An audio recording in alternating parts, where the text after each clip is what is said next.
Friends, good afternoon. मेरा नाम Murtaza Ali, age 46 years, qualification graduate with commerce, साथ के साथ विजुअली इम्पेयर्ड बाय बर्थ। आज मैं आपको अपनी लाइफ के बारे में कुछ इंटरेस्टिंग फैक्ट्स बताने वाला हूं। मैं bought and born Kota Rajasthan से हूं। मैंने अपनी पढ़ाई कोटा में डिफरेंट स्कूल्स के साथ में गवर्नमेंट कॉमर्स कॉलेज से ग्रेजुएशन कंप्लीट किया। दोस्तों, विजुअली इम्पेयर्ड होने के बावजूद मैंने नॉर्मल पढ़ाई करी। क्लासरूम के अंदर क्लासरूम स्टडीज जो कि मैं देख नहीं सकता था, मैंने सुन के पूरी करी। मैं मेरे पेरेंट्स का सबसे पहला चाइल्ड था और मेरे पेरेंट्स को 6 महीने की एज में पता लग गया कि मैं देख नहीं सकता या मेरे आइस में कुछ प्रॉब्लम्स है। आप समझ सकते हैं एक पेरेंट्स के लिए कितना मुश्किल होता है एक ब्लाइंड बच्चे को पालना। मेरे पेरेंट्स ने हमेशा मुझे हिम्मत दी और मैंने मेरे पेरेंटल बिजनेस जो कि ऑटोमोबाइल का था मैंने संभाला। उसके साथ साथ जैसे जैसे एज बढ़ी और जैसे जैसे मैं लोगों के बीच में गया,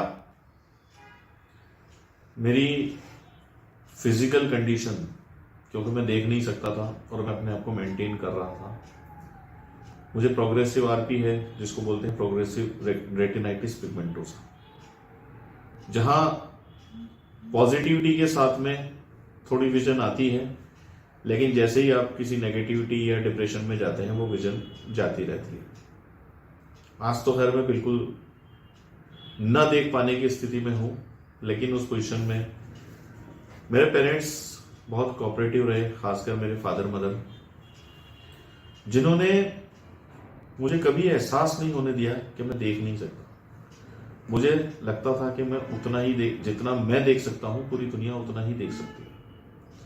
मैंने अपना ऑटोमोबाइल का बिजनेस किया और जब उसमें लॉसेस हुए, आप सब जानते हैं मैं बोरा कम्युनिटी से बिलोंग करता हूं, मुस्लिम फैमिली से हूं, तो मैंने हमारे रिलीजियस लीडर्स और हमारे धर्मगुरु डॉक्टर सैयदना मोहम्मद बुरहानुद्दीन की गाइडलाइन और उनके आदेश पे आईटी बिजनेस में एंटर किया और मैं इस रिसर्च में लगा, क्योंकि मैं ऑटोमोबाइल बिजनेस में था, और मैं इस रिसर्च में लगा कि इस बिखरे हुए बिजनेस को, ऑटोमोबाइल के बिजनेस को कैसे प्लेटफॉर्म पे लाया जा सकता है। मेरे साथ मेरे गुरु का आशीर्वाद था, माँ बाप की सपोर्ट थी, लेकिन उसके साथ साथ मैंने दुनिया में बहुत तकलीफें देखी। 15 साल इस प्रोजेक्ट के ऊपर मैंने दिए। दोस्तों, जब आप कुछ हटके करने लगते हैं तो बहुत सारी तकलीफें आपको देखने को मिलती है। मुझे भी देखने को मिली। जब मैं 2008 में मैंने अपना घर छोड़ा, कोटा छोड़ा, तो छोड़ने की वजह यही थी। कहीं ना कहीं लोगों का, मेरे साथ वालों का, मेरे पेरेंट्स तक का भी मुझ पर से विश्वास टूटने लगा था कि मैं शायद लाइफ में कुछ कर पाऊंगा या नहीं कर पाऊंगा। लेकिन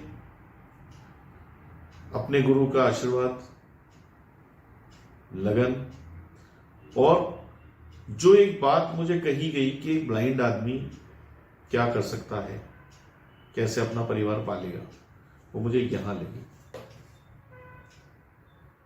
और मैंने अपना घर छोड़ने का निश्चय कर लिया। दोस्तों, 15 साल किसी प्रोजेक्ट को देने के लिए, किसी रिसर्च में लगने के लिए बहुत थोड़ा समय नहीं होता। मैंने मेरी लाइफ में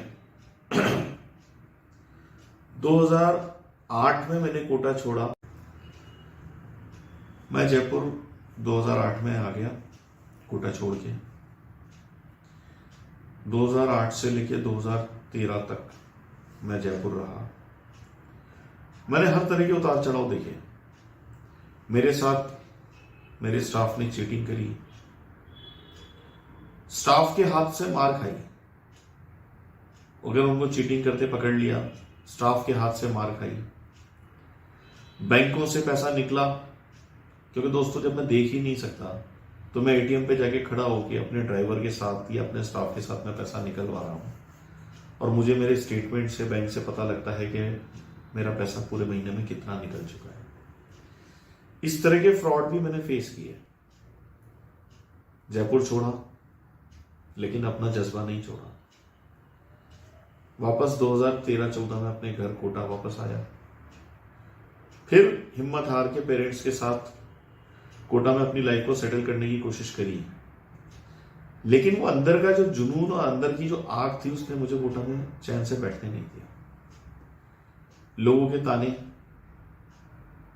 और अपने अंदर की आग दोनों ने मुझे रुकने नहीं दिया, और मैं कोटा छोड़ के इंदौर और इंदौर से मुंबई पहुंच गया। आप यकीन मानेंगे 2015 अप्रैल के महीने में मैं मुंबई पहुंचा था। मेरी जेब में सिर्फ 2000 रुपए थे, सिर्फ 2000 रुपए। इस 2000 रुपए से मैंने मुंबई में अपना जीवन शुरू किया था। मैं मुंबई के वडाला 5 गार्डन में 4 महीने फुटपाथ पे सोया। मेरे पास रहने की जगह नहीं थी दोस्तों। मुझ जैसे व्यक्ति को कोई जॉब देने को तैयार नहीं था। मैं आपको बताता हूं, हमारे यहां बड़ी बड़ी बातें होती है, गवर्नमेंट ने कई सारे प्रोग्राम्स बनाए, लेकिन लोग उनका कैसे फायदा उठाते हैं, किस तरीके से एक डिसेबल को या एक ब्लाइंड आदमी को किस तरह से गवर्नमेंट सपोर्ट करती होगी, या कौन एनजीओ किस तरह से सपोर्ट कर पाता होगा, मुझे नहीं पता, लेकिन मुझे कोई सपोर्ट नहीं मिला। लेकिन उसी वडाला 5 गार्डन में 4 महीने रात को सोते हुए, जब रात को 12 बजे पुलिस वाले आके उठा देते थे और मुझे देख नहीं पाता था, मैं ये नहीं जज कर पाता था कि वो पुलिस वाले ही हैं या कोई गुंडे हैं, और उनसे हाथ जोड़ के रिक्वेस्ट करके वापस उसी जगह सो के मैंने 4 महीने निकाले।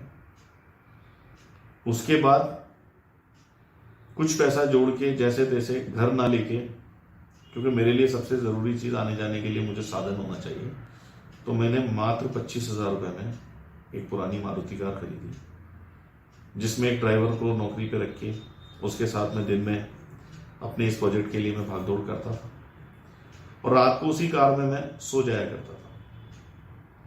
आप समझ सकते हैं कि ब्लाइंड आदमी के लिए कितना टिपिकल होगा, कितना मुश्किल होगा। रात को, शाम को 7 बजे बाद से लेकर सुबह 7 बजे तक 12 घंटे बिना वॉशरूम जाए एक आदमी कैसे सरवाइव करता होगा, मैंने वो जिंदगी देखी है। कई लोगों के साथ मुलाकात हुई,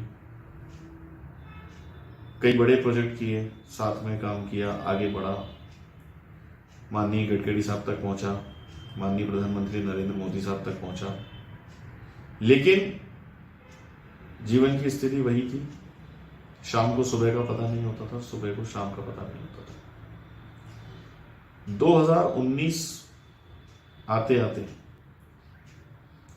प्रोजेक्ट का अप्रूवल होना, और उससे पहले 2018 में समाज के धर्मगुरु और हमारे परम आदरणीय डॉक्टर सैयदना मुफद्दल सैफुद्दीन का आशीर्वाद होना, उसके बाद 2019 मार्च में फरवरी में पुलवामा का हमला होना, और सिर्फ अपनी टेक्नोलॉजी इस्तेमाल नहीं होने की वजह से जो दर्द दिल में रहा, और उस जज्बे में 110 करोड़ रुपए देने की घोषणा और उसका भुगतान, उसने मेरी लाइफ में एक नया मोड़ दिया।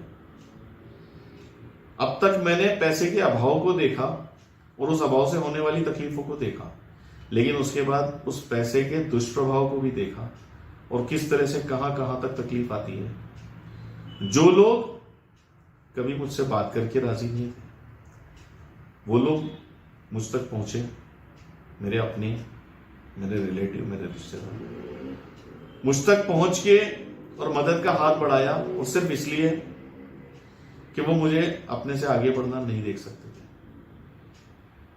तकलीफों ने फिर भी साथ नहीं छोड़ा, लेकिन दोस्तों उस हिम्मत से आज उन सब चीजों से निकल के, वो सारी परेशानियों को देखते हुए और उनसे उबरते हुए, उनसे जूझते हुए आज अपना भाड़ा का प्लेटफॉर्म, जो कि दुनिया का इकलौता प्लेटफॉर्म है जो फ्री राइड देके भी रोजगार के अवसर आपको दे रहा है, ऐसा प्लेटफॉर्म, उस टेक्नोलॉजी पे, जिस टेक्नोलॉजी पे मुझे फक्र है, जो मेरा इन्वेंशन है, मेरा इजाद है, जिसमें हम बिना जीपीएस के किसी भी गाड़ी को, रोड पे चलने वाली हर गाड़ी को ट्रेस कर सकते हैं, फ्यूल बर्न रेडिएशन टेक्नोलॉजी, जिसका पेटेंट मेरे नाम पे रजिस्टर्ड होने को है।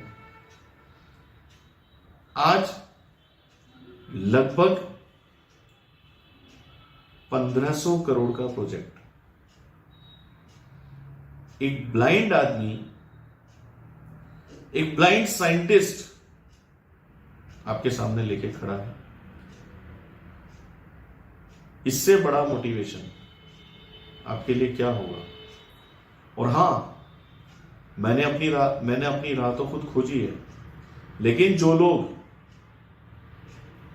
खुद विजुअली इंपेयर्ड हैं, ब्लाइंड हैं, या किसी और फिजिकल चैलेंज का सामना कर रहे हैं, मैंने उन लोगों के लिए भी रोजगार का मौका दिया, अवसर दिया। दोस्तों, मेरी लाइफ में 5 चीजें, ये 5 फिंगर्स, ये मेरे लिए बहुत इंपॉर्टेंस रखती हैं। ये 5 चीजें अगर मिलती हैं तो ये मुट्ठी बनती है, ताकत बनती है। लेकिन ये 5 चीजें अगर खुलती हैं तो ये सपोर्ट बनती है। इनसे एक गिलास को या एक फोन को इस तरह से पकड़ना इससे आसान है, लेकिन इनमें से एक चीज कमजोर रह जाए, 4 से पकड़ा जा सकता है, लेकिन बीच में सतीली का सपोर्ट है। जानते हैं ये 5 चीज क्या है? First is your family, second is your friends, third is your fitness, fourth is your finance and fifth is your fat. ये 5 चीजें, 5F। आपकी 5 में से कोई भी एक कमजोरी आपकी बाकी 4 चीजों से आप ओवरकम कर सकते हैं। लेकिन दोस्तों, मेरे पास ये पांचों चीजें कमजोर थी, लेकिन ये छठी चीज यानी मेरी हथेली, ये हथेली, छठा F यानी फेथ, ये मेरा विश्वास था। और इस विश्वास से मैंने इस हथेली से बिना इन उंगलियों के सहारे भी चीजों को ऐसे पकड़ा है। इस विश्वास से मैंने फैमिली को मजबूत किया, जो फैमिली ने मेरे पे से विश्वास उठा लिया था। आज मेरी फैमिली मुझ पर विश्वास करती है। मेरे फ्रेंड्स जो मुझे पागल कहने लग गए थे, आज मेरे साथ में खड़े हैं। चाहे वो मेरा पैसा देख के या मेरी ताकत देख के खड़े हैं, लेकिन मेरे साथ में खड़े हैं। मेरी फिटनेस, जो मेरी सबसे बड़ी कमजोरी थी, मैं देख नहीं सकता, मैं बिना सहारे के चल नहीं सकता, लेकिन आज ये फिटनेस मेरी ताकत है। मेरा फाइनेंस, जो मैंने इन चीजों से, इस फेथ के भरोसे कमाया। और फैक्ट यानी मैंने दुनिया को जिस तरह से समझा, हकीकत को देख के चला, आज ये मेरी ताकत है, ये इस मुट्ठी में बंद है। इन 5 चीजों को साथ में लेके चलेंगे, लाइफ में कभी फेल नहीं होंगे। और फिर भी अगर आपको अपनी लाइफ में कहीं कमजोरी लगे तो मेरे इस वीडियो को उठाइएगा और सुनिएगा, कभी आप डिमोटिवेट नहीं होंगे। Thank you.